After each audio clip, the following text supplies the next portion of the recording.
And then Cordell Hodge seemed to be the next guy that really connected with Mariota. So there's a little something there, but I think it's the legs, folks. When he scrambled in, got that touchdown, I think that offers a high QB2 number. So I agree. On the Algier front, listen, Cordell Patterson, they're handling with kid gloves. He actually went in the game twice, but one of the plays got called back because of a penalty. Doesn't even go, and then he's off the field. It was super weird. Like, they put him on the field, and then they took him right off. And, like, they didn't even run a play. It's like, why would you put him on the field?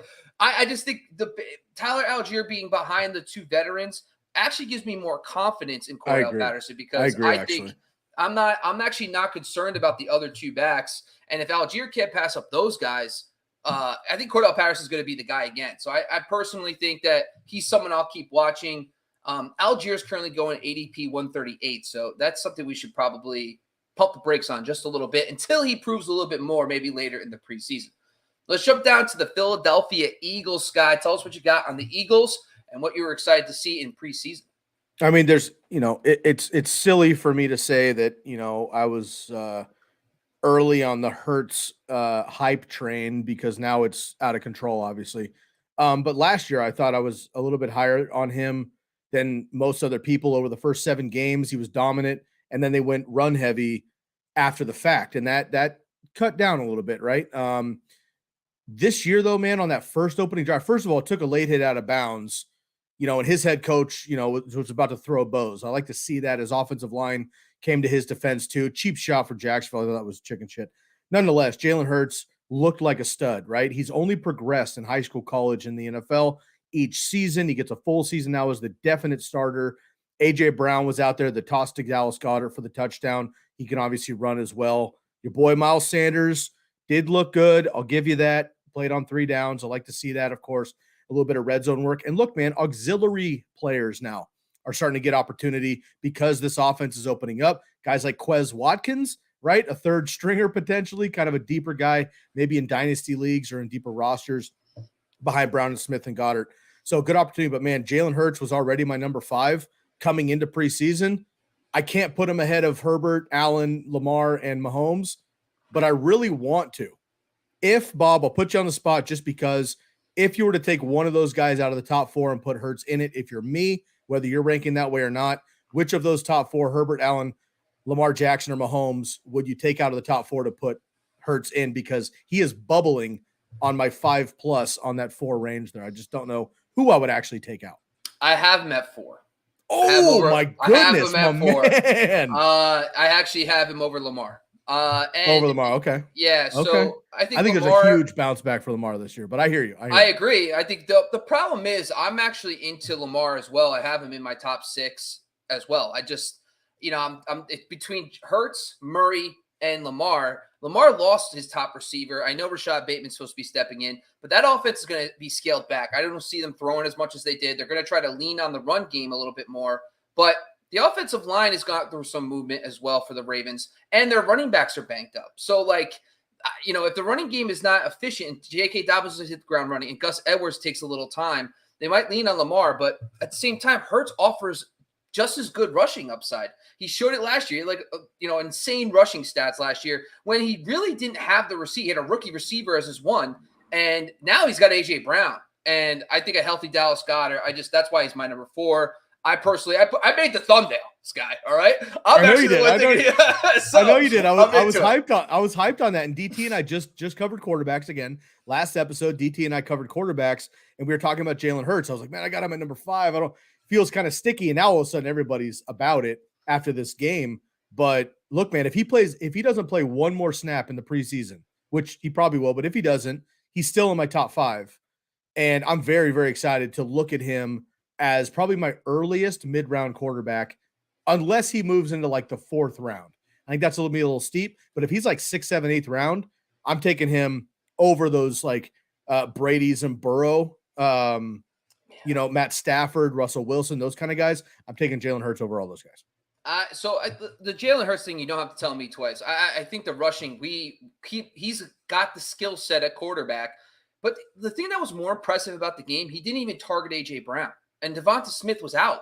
It was Quez Watkins and Dallas Goedert that he yep. used in the receiving game and Miles Sanders to get down the field. He hasn't even unleashed his best target, and his number 2 wasn't even in the game. So there's just so many weapons, and that's kind of what I wanted to bring up with Miles Sanders. I love the fact that he was in on it the first third down of the game, and he also was playing in the red zone, because that's what the noise has been all off season. Oh, third down's going to be Kenny Gainwell. Red zone, where it might be Boston Scott. Seeing them use him in those situations and, executing pretty well in those situations, what was the key. But the Quez Watkins things I wanted to just bring up, because it does make me a little bit worried about A.J. Brown and, to a more extent, Devonta Smith, because there's not a lot of just as much as I love Jalen Hurts, there's not going to be a lot of volume in this offense. And A.J. Brown's the most efficient guy in the world. He really is, and he's a stud. But he's going to have to – if Quez Watkins could do something like last year when we were all high on the Cowboys, but they all ended up canceling each other out because they all were so good. If Quez Watkins start demanding targets and A.J. Brown's not getting target share and volume pass offense, what's his real upside in the first year of this scheme? So for him. So it just makes me decide maybe I'll take a Michael Pittman over A.J. Brown in that third round this year. But I'm still high on A.J. Brown. He's still in my top 36 players. I think he'll be fine, man. You got to think again. This is his first couple snaps with the Eagles. I'm not going to say he was intentionally a decoy by any means, but in a first game, run a few routes, be a decoy. He certainly was for the Dallas Goedert touchdown, or at least it worked out that way. Run a couple routes, whatever. These guys have a full, off season. The main thing for A.J. Brown right now: stay healthy, get to know this offense, stay healthy, get us on the field. So I'm not worried. Zero red flags for the Eagles for me, other than that late hit, but he bounced up, no problem. And Jalen Hurts is thick, dude. He's not like Kyler. I think he could take a hit or two. He looked great, popped back, right back up, went down the field. Very excited about the Eagles this year. Let's jump to the 49ers, Sky. I know you've been foaming out of the mouth to talk about your boys because they had a decent showing with Trey Lance win. By the way, nobody was in the game. No Kittle, no Ayuk, no Debo, no Wilson, no Mitchell. So that's something we have to take this all with a grain of salt. But tell us what you thought about Trey Lance at least, and maybe the offensive outlook as a whole. 100%. So Trey Lance is as advertised. Again, like Jalen Hurts, man. It's like we did have some NFL work last year with Jalen Hurts, obviously. Trey Lance came in for like 6 total quarters last year, filling in for Jimmy. But as advertised, right? As soon as they put Jimmy on the block for real, we knew that there was definitely 100% commitment to Lance. And Shanahan's pretty much said that since day one. And look, ran a little bit, threw some dimes. Look, Danny Gray, I was kind of like a deep sleeper on draft day when they got Danny Gray. I was like, dude, this guy's actually pretty good. This could work out as like a 3-4 in the offense. Now, none of the starters, as you mentioned, were in there. However, because it's Debo, because it's Ayuk, because it's Kittle, all of those guys dominant when they're on the field. Very efficient, super yards after catch. You know what else they all have in common, Bob? Unfortunately, they have trouble staying healthy. Yeah. So to see Danny Gray come in there as a rookie, and I know it's preseason and backups and all that, it doesn't matter because he's on that level too. So for him to play against light competition for himself and produce a little bit of a blown coverage, definitely a missed tackle, and then he burned to the house, whatever. The point is he scored, and Trey Lance looked off the safety, found him open, made the play happen. Look, if he gets tackled on the 3-yard line, are we this excited? Obviously not. But the fact is, Trey Lance can throw it down the field. He has a decoy with his legs. He can run the ball, obviously. And you mentioned it. Mitchell not even in there, right? Jeff Wilson, Trey Sermon getting some work. I mean, it's like a lot of these guys aren't even going to play for the 49ers. They're like the Rams, right? The starter's not going to play. But it's good to see the backups come in. And Trey Lance playing with backups makes me more excited that he didn't even have his starting roster in there with him. So again, just like A.J. Brown and Hurts, it's very important that Trey Lance just gets reps. He gets reps and reps and reps. I don't care if the Packers had 4th stringers in there. He's getting NFL reps, and he played well. Danny Gray scored, looked really good. So Trey Lance, I'm all in. He's also in my top 10. Danny Gray I'm having fun with it just because, but he's a deep dynasty grab if you want to, maybe a best ball stash. I took him at the end of our Razzball draft just because, but it's going to be Debo and Ayuk, of course, and Kittle. But if one of those guys go down, it gave me more faith that they have depth, which I didn't think they had last year at wide receiver, with Danny Gray, who can come in and now already has early rapport with Trey Lance, who also looked good. Yeah, I think the Trey Lance situation, I don't care if it looks good. I know Kyle Shanahan had some comments about fantasy football and how, there's things to clean up. For fantasy people, we don't give a shit if he completes 50% of his He looks passes. fabulous. As long as he runs the ball for 100 yards and throws for 2 touchdowns, we don't care. Kyle, we're not stressing, Kyle. Take a breath, Kyle. Come on. We understand football is different. Football execution is more important. Fantasy, It's like, what are the results are more important, like executing the ball and making sure things are going smooth. I totally get it. But Trey Lance offers you, I think his floor is like rookie year RG3 type stuff where you have the Shanahan scheme, how they used him. That's like top 7 to 8 numbers. And then his upside, if everything clicks with the talent around him, is Patrick Mahomes in 2018. Like he has the talent around him and the skill set to explode, even like a Lamar Jackson, if you want to take a more mobile quarterback view on this and how he exploded in his second year. So Trey Lance to me is one of those guys that I have right after Lamar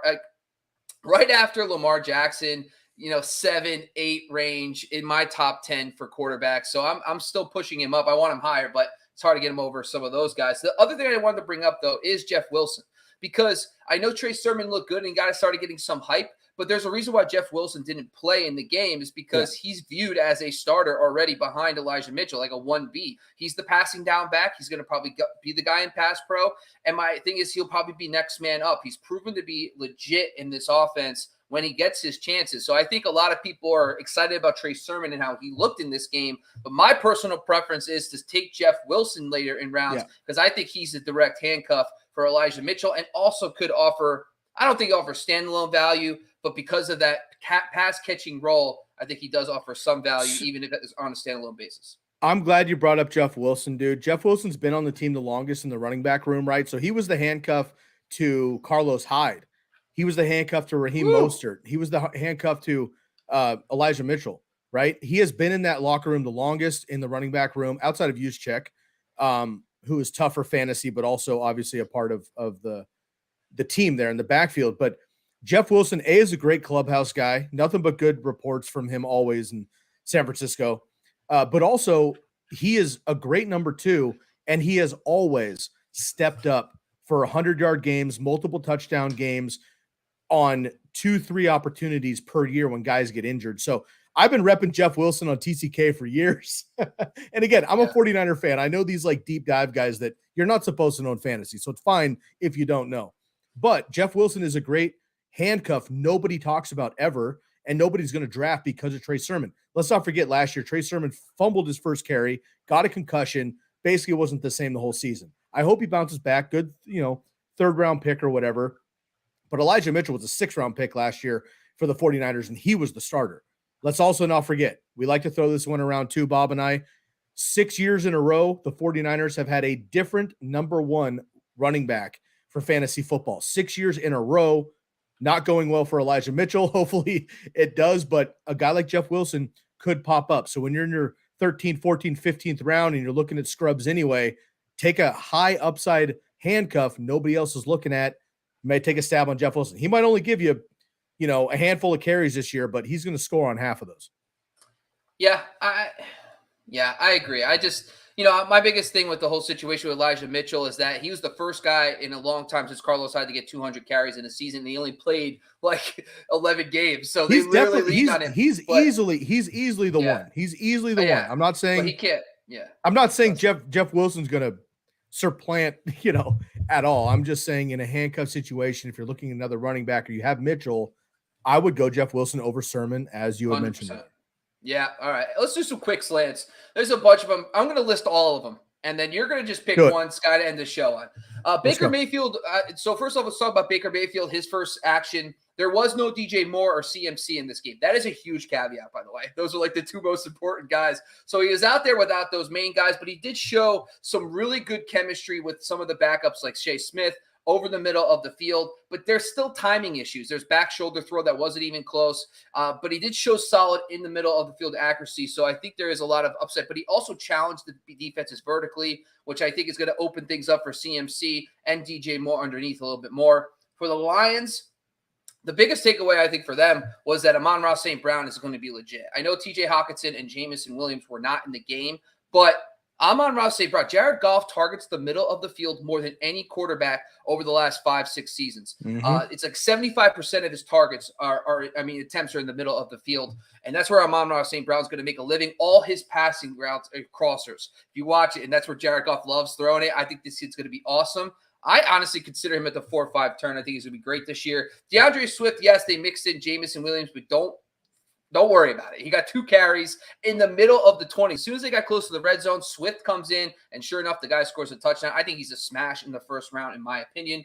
Jumping down to the Giants, talking about Saquon Barkley, 3-down back roll. I mean, he played on all 3 downs and also plays in the red zone. I talked about this as one of my takeaways on TikTok, was the fact that you don't find these guys a lot in fantasy football. And I think Barkley could start being considered. I understand the injury histories, but Brian Daboll has produced Madden cover seasons from Peyton Hillis. Jamal Charles and Reggie Bush had their career-high rushing yards with Brian Daboll. So I understand Devin Singletary didn't surprise anybody, but trust me, this guy knows how to run the football, and I love Saquon Barkley. The other one was Daniel Jones, kind of struggled a little bit with accuracy. He did not look great throwing the ball deep, wasn't even close, and that really is going to impact the rest of the guys, Tony, Galladay, even Wan'Dale Robinson, maybe even Sterling Shepard, the tight ends. I think that Daniel Jones is going to be a fantasy asset because of his legs, not necessarily his arm, but we'll see how it progresses over the next few weeks. And I think Kenny Galladay's breaks my heart to say this over my shoulder, but he just doesn't look right. Something's off with him. He is not comfortable. He dropped the pass in the red zone. So there's another thing there. Jumping down to the Commanders, Antonio Gibson fumbled, and then Brian Robinson comes in. He looks strong, and he converted a goal line carry. Now, Antonio Gibson ended up coming back in to play with the 2s. I'm a little concerned about Antonio Gibson. In my opinion, I think the problem with the D'Angelo Williams and Jonathan Stewart comparison is because they didn't have a J.D. McKissick. So J.D. McKissick's also going to be involved on 3rd down. So if he's going to start, maybe if he goes 70-30 with Robinson and no passing game work, doesn't sound like a great back for fantasy with a Carson Wentz-led offense. So a little worried there. Curtis Samuel looked healthy. They used him a lot in motion, played in the slot. Why is that important? Because when he was in Carolina, he actually played on the outside mostly with that staff, and he actually threw a lot of vertical reps. Remember the unrealized air yard stat you love to throw around? He was the king of that year with Kyle Allen. So that's my jam. I think that he's playing in the slot is actually great because Jahan Dotson and Terry McLaurin on the outside. So I think Curtis Samuel is someone that might be peaking some deeper name in PPR. Just thought that was interesting as well. Wentz threw a lot to his tight ends, and there was no Logan Thomas and John Bates, but I think Logan Thomas, in my opinion, is someone to keep an eye on right around October, November range. If you're someone who's streaming tight ends and you start seeing him get back on the field, he loves his tight ends. Listen, we know about Zach Ertz for years. He was an absolute stud. So there's something there for like second half Logan Thomas. Even your boy Mo Ali Cox last year in Indy. Yeah, I mean, to an extent, right? But the problem with the Indianapolis Colts, they literally used 3 guys, and like none of them, they all scored like 5 points per game, which is good in the end. The tight end position was a focal point of Wentz's looks. That's all I'm saying. Yes, 100%. The Bears, listen, no Montgomery, Cole Kmet, Velus Jones did not play in this game. The offensive line is bad as advertised, by the way. It did not look good. Darnell Mooney played a lot in the slot, and I like to see that. They are actually, that's what they used to do with Allen Robinson. I know this is a new coaching staff, but they also used Devontae Adams in that Bears scheme, in that Packers scheme, about 40% in the slot. And if they're moving Darnell and Mooney inside, that's good news for his value. But also he made a big play out of the slot. He actually ran a nice vertical route on the outside out of the slot. And I think he's going to be solid. He's probably the only valuable player. Justin Fields, I think the key for him is that he's going to be erratic. But I think at the same time, he made some really impressive throws, but he also utilizes his legs. So you might like Mariota at 13. My top QB2 this season is Justin Fields. I love Justin Fields. I'll give you that. I think he's going to be a poor man's Trey Lance because of the fact that he's going to be extra erratic on a worse offense, but he's got those legs, baby, and I think he's going to run for days. My last takeaway. All right, the Seahawks. I don't understand why they played Geno Smith as with the ones, but they didn't play DK Metcalf or Tyler Lockett. I don't understand why. What chemistry is Geno Smith getting in game action without those guys? But they did not play, and neither did Rashad Penny. Penny because of an injury. Kenneth Walker does look strong. This guy's a chain mover. I think Kenneth Walker is going to be the guy that if you need to get 3 to 5 yards, he's going to be solid. I think Rashad Penny's your home run hitter. But he looked good in the first preseason game, constantly making solid chunk gains. But I think that's worth noting and watching to see if once Penny gets back, well, how does a split look in the third preseason game? Because I think Kenneth Walker could be something special. Out of all those, Sky, anything else you could think of, or is there any one of those that stands out before we close the show? I love it, man. I'm going to touch quickly on 3 of those. We'll start with the Giants. We'll start with your Giants. Saquon Barkley does look great. I was off Saquon Barkley last year in the first round, and I was also off Jonathan Taylor. So you can take that however you'd like to because the injury ahead of time, and to Nelson as well and Wentz, whatever. But Saquon Barkley, I was off last year, faded. I was happy about it. This year I'm back on. He looks great. I'm all about Saquon Barkley. He's in my top 10 once again, and that feels awesome, especially if you can get him at a discount. Antonio Gibson, another running back. I am out completely, Bob, on Antonio Gibson. Love the kid and what he's supposed to be. I love the prospect. I love the fact that he was a wide receiver in college. Now he's in the NFL. Fumbles in the NFL will get you fired and on the bench immediately. He did it again. He put it on the ground last year, put it on the ground again in the preseason. Pulled, as you mentioned, Brian Robinson, was drafted in the 4th round, which is not impressive. But if he gets the opportunity, he will be that number 1. Gibson might be a 3rd down back, fighting for chances with McKissick again. Either way, Antonio Gibson still is like a top 24 ADP. I'm sure that's going to fall, but right now I am definitely out on Antonio Gibson. Brian Robinson's a nice late round stash, maybe a dynasty grab. And then finally, just a quick shout out to my boy Darnell Mooney, who I've been high on all offseason, but he mossed that dude on that grab. Super big fan of him. But I want to finish with the Seahawks. Kenneth Walker reminds me of who Chris Carson was to Marshawn Lynch when he was coming up. Kenneth Walker now is that to Rashad Penny. Rashad Penny also back on the injury report. That's the only thing we're concerned about with Rashad Penny. Last year, he was the number 1 running back down the stretch, but he was healthy. He can't stay healthy, unfortunately. 2nd-round pick, serious talent, but he can't stay healthy. Kenneth Walker, I think, is going to be what Chris Carson was at the end of Marshawn Lynch in Seattle. He will take over the second half of the season, at least, maybe before then. Kenneth Walker's the running back I want in Seattle, not Rashad Penny. Yep, that's all we got for today, folks. Once again, this is the NFL preseason takeaways from the NFC edition from week 1. Once again, make sure you're following us across the board at Razzball Fantasy on YouTube, IG, and TikTok. And of course, make sure you're going to Razzball.com, folks. We got ADP tools. We got rankings. We got articles. We got crazy stuff going on at Razzball.com. So go check us out once again. Once again, I'm your host, Bobby LaMarco. That man over there is Sky Guasco. You can follow him at Sky Guasco on Twitter and myself at Bobby LaMarco. Thank you for joining. We are out of here.